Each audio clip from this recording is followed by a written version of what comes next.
વિવિધ સમસ્યા અને પડતર માંગણીઓને લઈ ટ્રેડ યુનિયનો દ્વારા દેશવ્યાપી હડતાલ પડાઈ હોય જેને લઈ સુરત સહિત 600 જિલ્લાઓમાં તેની અસર જોવા મળી હતી। ટ્રેડ યુનિયનો દ્વારા વિવિધ માંગણીઓને લઈ દેશવ્યાપી હડતાલ પાડી હતી, જેને લઈ સુરત સહિત દેશવ્યાપી હડતાલની અસર દેશના 600 જિલ્લાઓમાં જોવા મળી।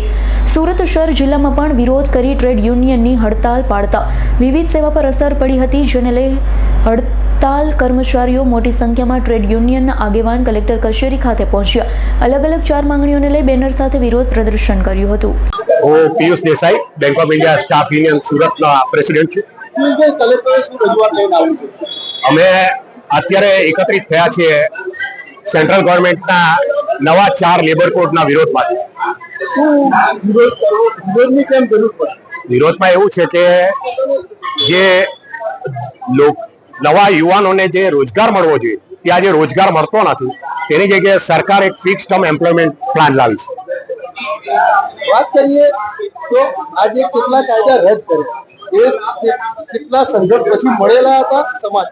આ ટ્રેડ યુનિયન એક્ટ જે લગભગ 1926 થી ચાલે છે, હવે એ ટ્રેડ યુનિયન એક્ટ આટલા વર્ષોથી ચાલ્યા પછી અત્યારે એકદમ શાની માટે જરૂર પડે? એટલે એ માત્ર મૂડીવાદીઓના મદદ માટે આ બધું કરે છે સરકાર। શું એવો પ્રાવધાન એટલા માટે કે હવે નવા સંગઠનો કોઈ યુનિયન રચી નહીં શકશે અને આવી રીતે સ્ટ્રાઇકનો કોલ બી નહીં આપી શકે, પ્લસ લેડીઝો નિશ્ચિત પણ કરવી પડશે, જે મોટી મુશ્કેલી। Bureau report S9 news Surat. અમારી તમામ માહિતીથી અપડેટ રહેવા માટે જોડાયેલા રહો S9 ન્યૂઝ સાથે।